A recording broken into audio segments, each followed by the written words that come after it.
बोलो जयकारा, बोल मेरे श्री गुरु महाराज की जय। सौभाग्यशाली गुरुमुखो, संसार में प्राय यह बात प्रचलित है कि यदि कोई मनुष्य किसी के साथ भलाई करता है तो दूसरा मनुष्य भी उसके बदले में भलाई का ही व्यवहार करता है। उसका यही प्रयत्न होता है कि इस भलाई का बदला मैं कुछ बढ़कर ही दूं। अगर कोई किसी के साथ बुराई का व्यवहार करता है तो वह भी उससे बढ़कर बदला लेने की भावना से शत्रुता रखता है।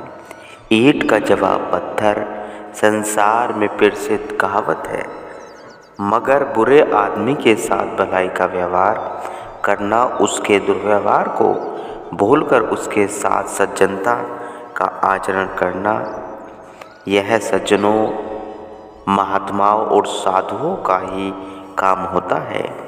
जैसे कहा है, बूढ़ आघात सह गिरी कैसे, खल के वचन संत सहे जैसे।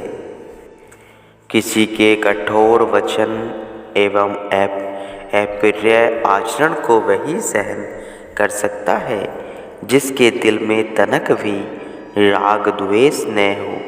श्री 108 श्री सद्गुरुदेव महाराज जी श्री तीसरी पातशाही जी फरमाया करते थे कि फरमारत पथ पर चलने वाले साधु, महात्मा और भक्तिवान पुरुष का असूल होता था आग का जवाब पानी। कोई इनकी तरफ गुस्से व क्रोध की आग फेंके तो ये उसकी तरह अपनी वाणी रूपी मीठा और शीतल जल उलिझते हैं। वह मुंह से अपशब्द बोले तो सज्जन उसके कटु वचनों को सहन करके सहनशीलता का प्रमाण प्रदर्शित करते हैं। ऐसे कई प्रमाण साधु, महात्माओं व भक्तों के इतिहास के पृष्ठों में पढ़ने सुनने को मिलते हैं। यहाँ हम भगवान विष्णु की सहनशीलता व दीनता का प्रमाण आपके समक्ष प्रस्तुत करते हैं। यह सुनते ही भगवान विष्णु जी सैया पर से उठ खड़े हुए और महर्षि जी का चरण पकड़ दबाते हुए कहने लगे, महर्षि जी, मेरे अहोभाग्य कि आपने कृपा कर आज दर्शन दिए हैं। मैं अपने इस अपराध के आपसे क्षमा चाहता हूँ कि जब आप इस भवन में आए तो उस समय मैं सो रहा था। पुनः नम्रता से अपतलिवित शब्दों में कहने लगे, मेरी छाती वृक्ष के समान कठोर है और आपके चरण अति कोमल हैं। कहीं मेरी छाती पर प्रहार करने से आपके चरण में चोट तो नहीं आई है? महर्षि, मुझे क्षमा कर दीजिए। भगवान विष्णु जी इस प्रकार की नम्रता, दीनता व सहनशीलता को देखकर महर्षि भृगु जी अति प्रसन्न हुए और भगवान से कहने लगे, हे लक्ष्मीपति, यदि आप चाहते तो मुझे कड़े से कड़ा दंड भी दे सकते थे, परंतु उसकी अपेक्षा आपने मेरे साथ नम्रता से कैसे सुंदर व्यवहार किया है। धन्य है आपकी महानता और दीनता का उच्च आदर्श। आपकी तुलना में त्रिलोकी में कोई नहीं है। इसके पश्चात प्रसन्नचित्त हो महर्षि भृगु जी वहाँ से विदा होकर ऋषि मुनियों की उस महासभा में पहुँचे और भगवान विष्णु की महानता की भूरी भूरी प्रशंसा करने लगे, भूरी भूरी। तब सब ने एक स्वर में पूछा कि आपने उनमें ऐसा कौन सा महान गुण देखा? तब भृगु जी ने समस्त वृत्तांत अक्षरश कह सुनाया, जिसे सुनकर सबने मुक्त हृदय से यह स्वीकृत किया कि वस्तुतः ही इन तीनों देवताओं अथा विष्णु, ब्रह्मा, विष्णु, महेश में से भगवान विष्णु का पद सबसे ऊंचा है, वह श्रेष्ठ है। संत महात्माओं की वाणियाँ भी इसी प्रस्ताव को स्वीकार कर कथन करती हैं। आपस कहो जो जाड़े नीचा, सोहून गनिए सब ते ऊंचा। संत सत्पुरुषों की वाणियाँ नर्मता वह दीनता का पाठ ही पढ़ाती हैं। दीनता वह नर्मता के भीतर स्वयं भगवान विराजमान है। जो भाग्यशाली जीव अपने हृदय में नर्मता व दीनता को भर लेते हैं, आत्मा का सत्कार कर लेने में कोई भी मानसिक शत्रु उनके आड़े नहीं आता। संत सत्पुरुषों की दृष्टि में वही जन महान वह ऊंचा है और ऐसा व्यक्ति ही अपने जीवन में महानता धारण कर सकता है, जो कि अपने हृदय में से मैं मेरी को निकाल कर तथा सब कुछ जानता हुआ भी अपने श्रेष्ठ होने का अभिमान न करे, अपने को नादान व अल्पज्ञ समझे, तभी वह अपने भीतर इन सात्विक गुणों को भर सकेगा। जिन्होंने भी अपने दर्प वह खुदी को मिटाकर अपना जीवन नर्मता से भर लिया और क्षमा वह दया इत्यादि गुणों को अपने हृदय में स्थान दिया है, उनका जीवन ही वास्तविक धन्य कहलाने के योग्य है। ये उत्तम लक्षण प्रभु भक्तों में ही पाए जाते हैं। सिमरन करने वाले भक्तों में ही हो पाते हैं। गुरुमुखों नाम का सिमरन करने से ही मन पवित्र होता है और आत्मा भी शुद्ध होती है। लोक परलोक में भी सहारा सहाय मिलता है। नर्मता में वह दिव्य शक्ति निहित है कि संसार की कोई भी शक्ति उसका बाल बांका नहीं कर सकती। बार बार संत सद्गुरु भी फरमाते हैं कि नर्मता का हर समय अपना स्वभाव होना चाहिए। इन महान गुणों को जीवन में धारण करके संत सद्गुरु के दरबार में नर्मता पूर्वक सेवा करते हुए अपने सही लक्ष्य को प्राप्त करना चाहिए। एक अभिमान सिंह नाम का एक आदमी था। उसका पिता बहुत अच्छा पढ़ा लिखा इज्जतदार और जमींदार जायदाद वाला आदमी था। अपनी हैसियत के अनुसार ही उसने अपने इकलौते बेटे अभिमान सिंह को पढ़ाया लिखाया। पिता का देहांत हो गया, उसकी जगह अभिमान सिंह काबिज हो गए। अभिमान सिंह पढ़ा लिखा था, जायदादबंद व्यक्ति था, बुद्धि के बल से सारे काम करता था, खूब पैसा जमा कर लिया था। गांव के लोग अपने कार्यों में उसकी सलाह भी लेते थे और उसका सम्मान भी करते थे। अभिमान सिंह अपने से अपनी जिंदगी में खूब संतुष्ट था।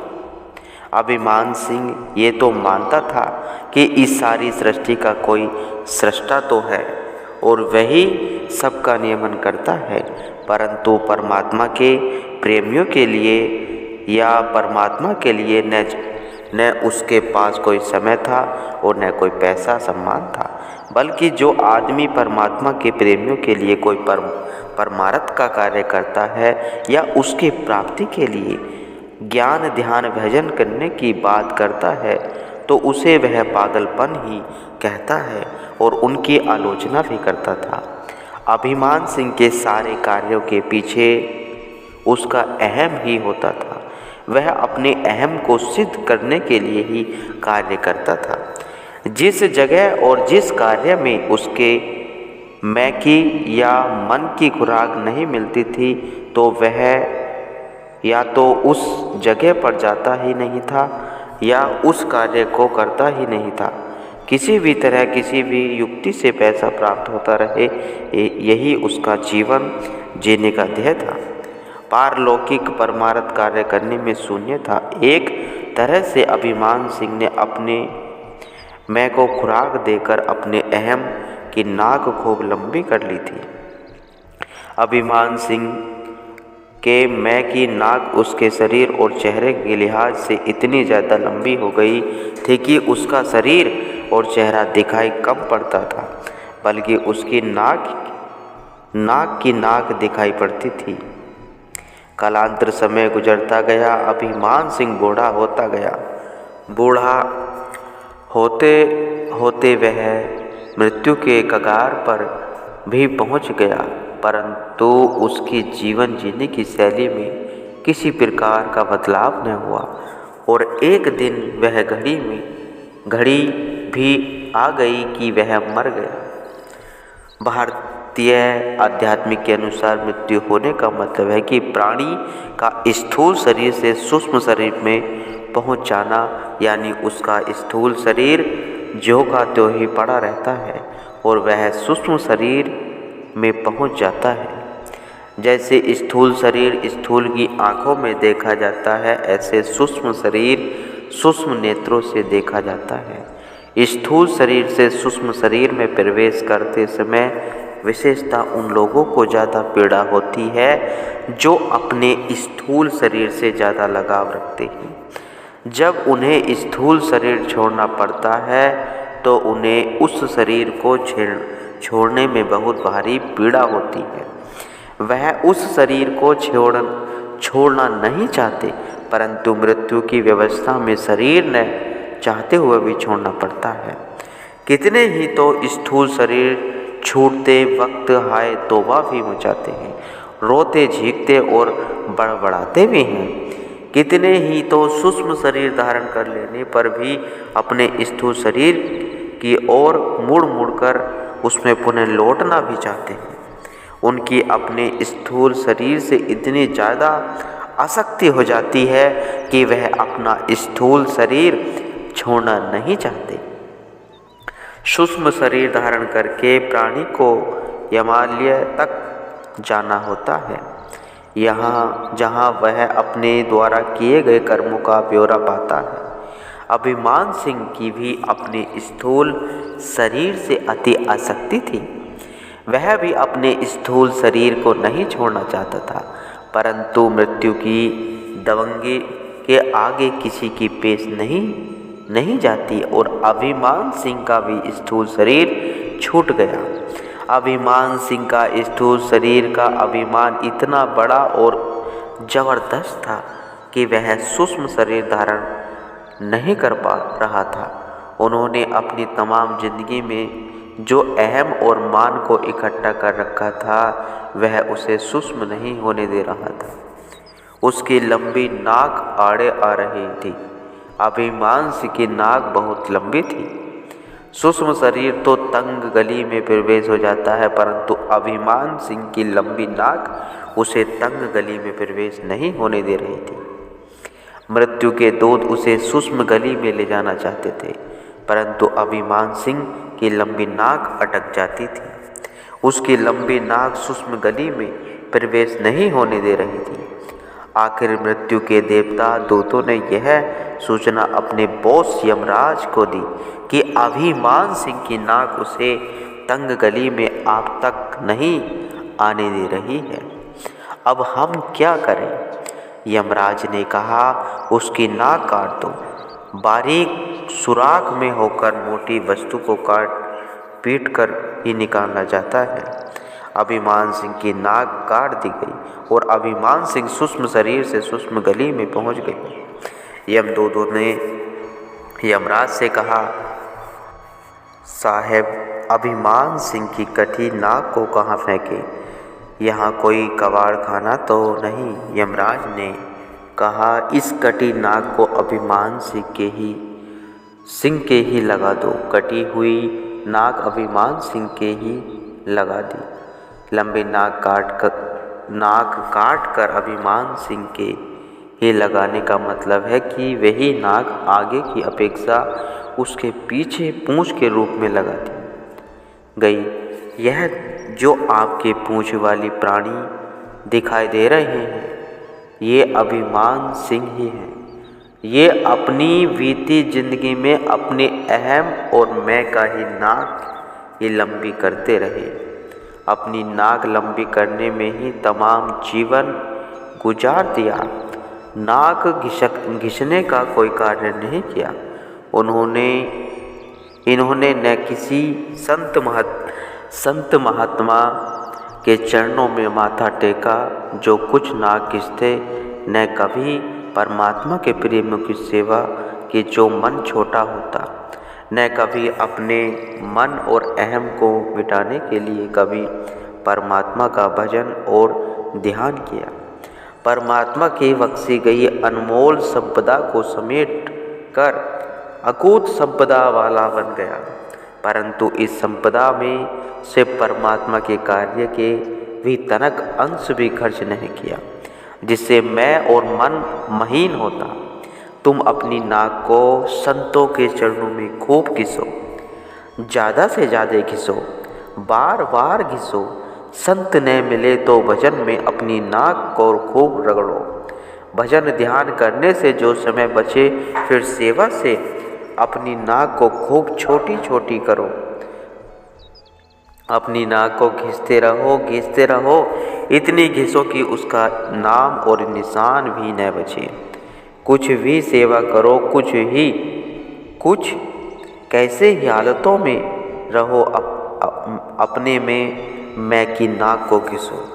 तुम अपने पूंछ मत लगवा लेना। मनुष्य होकर अपने पूंछ लगवा बैठे तो मानव शरीर का अपमान होगा। तुम्हारे मन और अहम को महीन करने का उपाय सेवा ही है। अपने जीवन में सेवा करने को महत्व दो।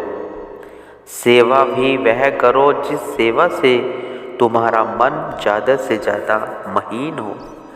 सेवा में औपचारिकता मत निभाना, मत सेवा में कोई ऊंचा ओहदा देखना। तुम्हारी जाति का अहंकार भी तुम्हारे मन को बहुत मोटा करता है। तुम्हारे पद का, संपत्ति का, तुम्हारे शरीर का, तुम्हारी स्त्री का, तुम्हारे संतान का अभिमान भी तुम्हारे मैं और मन को कम मोटा नहीं करता। और तो यदि तुमको तुम्हारी विगत भक्ति के परिणाम से तुम्हें श्रेष्ठ और मार्ग मिल जाता है, तो तुम्हें उसका भी अहम प्रभावित करता है। मेरा एक प्रिय प्रेमी, उनका नाम ठाकुर सिंह, वह जाति से भी ठाकुर राजपूत थे, पढ़े लिखे अच्छे सत्संगी। उनको कुछ प्रेमी बहुत प्यार करते थे। वह मेरे भजन बहुत अच्छे गाते हैं, इसलिए उन्हें भी प्रेमी अपने यहाँ बुलाते रहे। एक बार वार्तालाप के दौरान कह रहे थे कि मैं सत्संगियों में ही सत्संगी हूँ, वैसे तो मैं ठाकुर ही हूँ। अब ठाकुर से मेरा कहना है, यदि गैर सत्संगियों में भी ठाकुर सिंह न रहे बल्कि प्रभु सिंह रहे तो कितना अच्छा रहे। अपने ठाकुरपन को परमात्मा ठाकुर के हवाले कर दो। सब जगह ही सत्संगी बनकर रहो, सत्संगी बनके रहो गुरुमुखो।